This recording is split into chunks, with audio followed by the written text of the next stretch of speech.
j'aurais passé la parole à Gilad Sher, qui, lui, va nous parler du modèle politique israélien en 2088.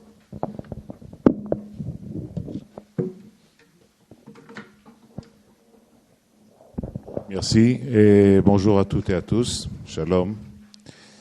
Le Talmud cite Rabbi Yochanan comme ayant dit que depuis la destruction du temple, la prophétie a été retirée aux prophètes et donnée aux imbéciles. Il serait en effet plus que présomptueux de prédire que sera Israël dans 70 ans, quelle sera sa position dans le monde, dans notre région. Mais il est possible de dire et de proclamer quelles sont les initiatives à prendre, les choses à faire ou à ne pas faire, afin d'assurer la pérennité, la survie d'Israël en tant que l'État démocratique du peuple juif. Quelle est la situation politique d'Israël aujourd'hui et quelles sont les perspectives pour un avenir aussi lointain que 2088 ? 70 ans, c'est beaucoup. Pendant la seconde moitié du XXe siècle, après l'effroyable cataclysme de la guerre, il y a eu la guerre froide, il y a eu des crises, mais l'ordre mondial semblait immuable, quasiment perpétuel. Cependant, au cours des 3 dernières décennies, le monde a connu de grands bouleversements et il change avec une rapidité qui paraît s'accélérer. La chute de l'Empire soviétique, du bloc communiste en Europe de l'Est, le réveil de la Chine et l'essor du Sud-Est asiatique ont radicalement changé la vision du monde de demain. D'une part, le degré d'incertitude est plus élevé qu'auparavant, mais de l'autre, il est indispensable de faire un effort d'imagination et de prendre des initiatives, parfois courageuses, afin de tenir les commandes et de ne pas se laisser emporter comme un bouchon flottant sur les vagues incontrôlables. De ces changements, de cette accélération de l'histoire, des possibilités à saisir et des risques extrêmes de l'inaction, il nous incombe de tirer des leçons, de faire les choix qui s'imposent, d'élaborer une stratégie et les tactiques qui en découlent, et en la mettre en œuvre. Tout d'abord, il nous incombe de rester fermement attachés aux valeurs fondamentales de la déclaration d'indépendance de l'État d'Israël. Cet acte fondateur est la colonne de feu qui trace notre chemin et nous éclaire. Nous nous en sommes déjà trop éloignés et nous devons absolument préserver ce qui en reste en tant que loi suprême en l'absence d'une constitution formelle pour l'État d'Israël. Depuis 1967, cela fait maintenant un demi-siècle. Elle est cependant en dissonance avec la réalité politique qui est la nôtre.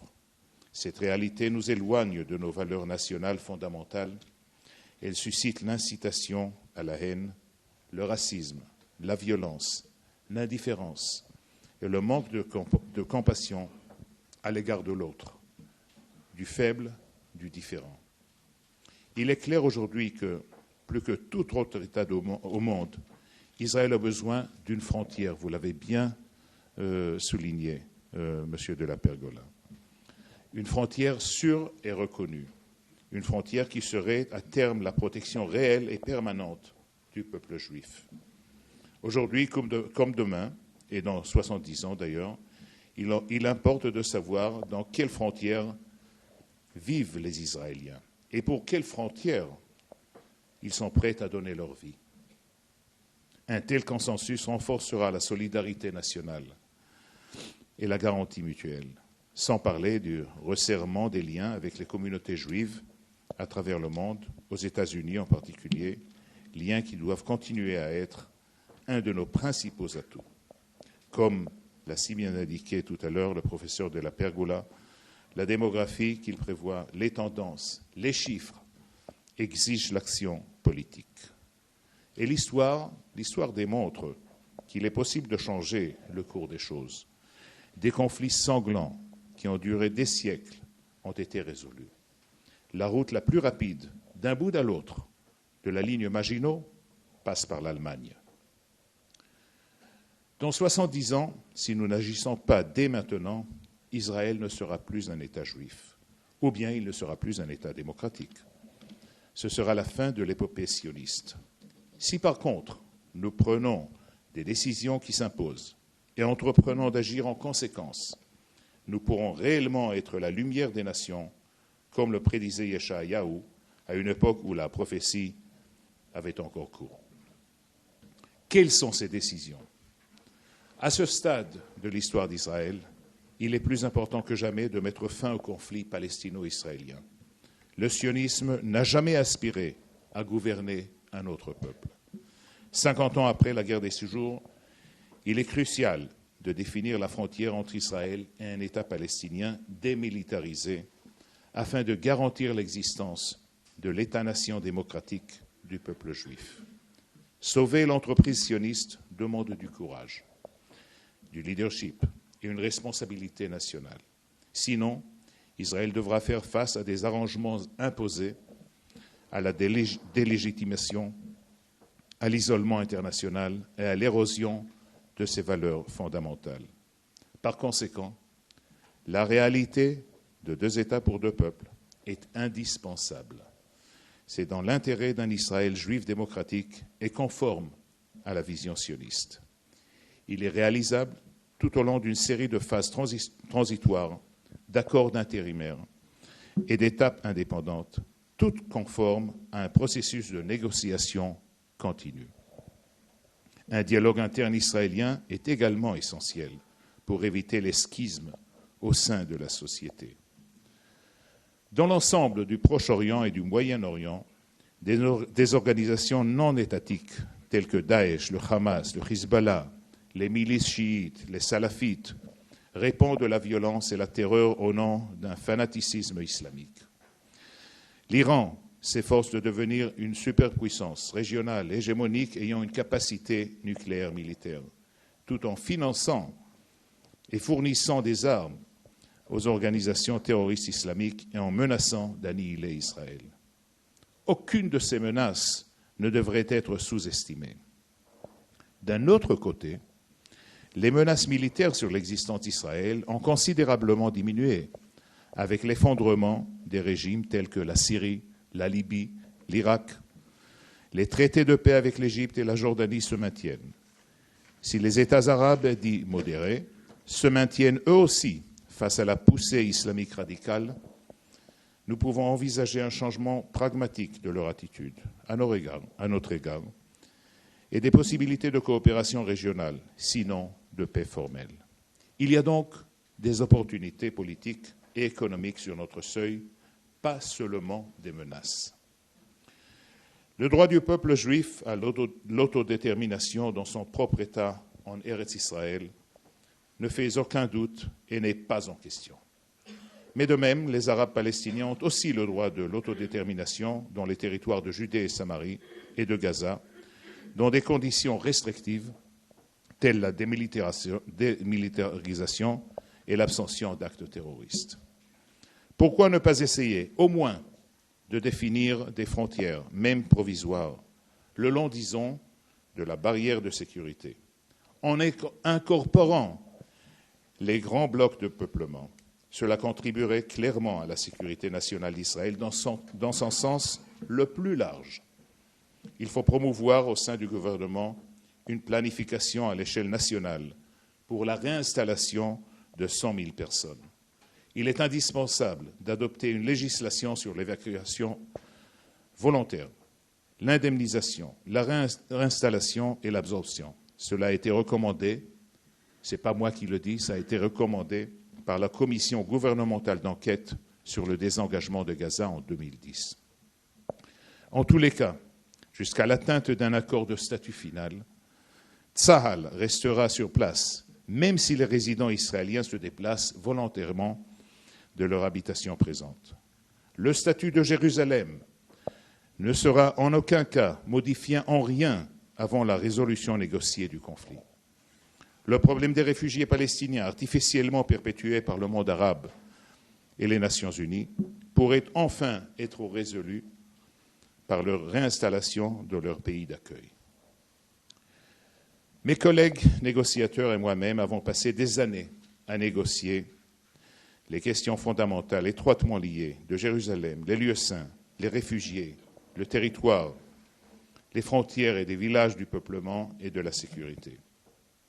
Au cours des 2 dernières décennies et demie, depuis 1994, sous le Premier ministre Rabin, j'ai été à la table des négociations avec les Palestiniens portant des chapeaux officiels, officieux et non officiels. Je crois savoir ce qui est possible d'exiger et d'obtenir, à condition de le vouloir. Le jour où une telle volonté se manifestera des 2 côtés, on arrivera à un accord dont je suis convaincu qui sera très similaire aux paramètres de Clinton de décembre 2000 et des plans ultérieurs.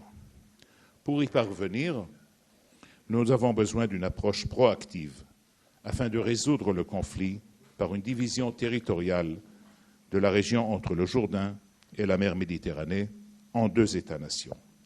Je parle d'une initiative politique équilibrée et graduée avec des phases de transition.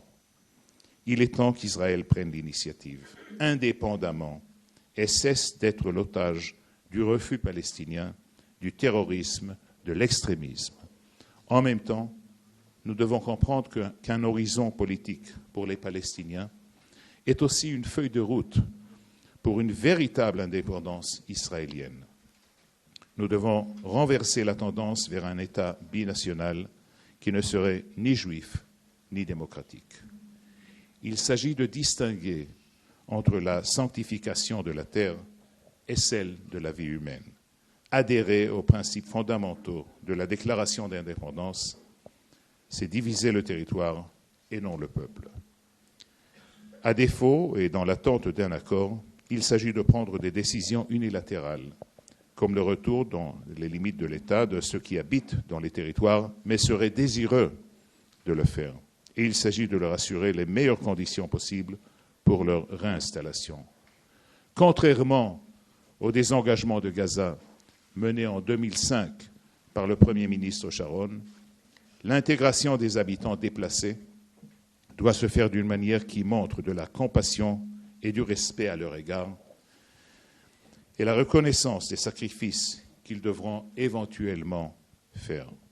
Et Tzahal doit maintenir la sécurité jusqu'au jour où, éventuellement, un accord est atteint.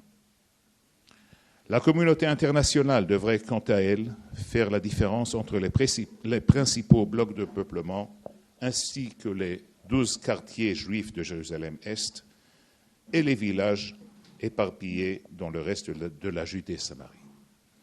Environ 80% des habitants résident déjà dans les principaux blocs qui seraient incorporés dans les frontières définitives d'Israël, en vertu de n'importe quel arrangement. En conclusion, que devrait faire Israël afin de préserver, quoi qu'il arrive, son identité démocratique juive?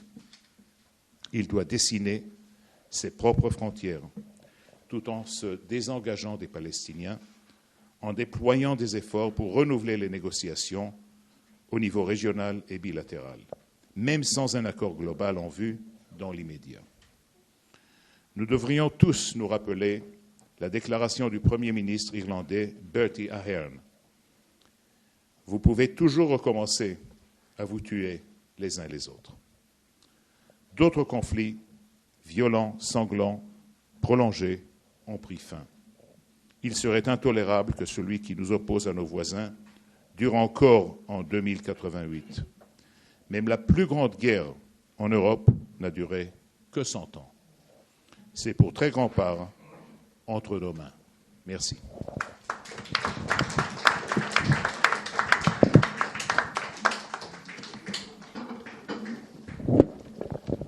Merci beaucoup à Gilad Sher qui nous ouvre un autre horizon et je pense qu'il y aura beaucoup de questions auxquelles vous devrez répondre. Je voudrais saluer l'arrivée du président de la loge Joseph Vibrant de Tel Aviv qui est parmi nous et c'est une première sortie. Et nous sommes très heureux d'accueillir tous les membres qui sont présents de la loge Joseph Vibrant de Tel Aviv. et nous les assurons de notre amicale, fraternelle collaboration à venir. Et je salue Madame Astrid Heller qui vient et qui a une place réservée à côté de Monsieur.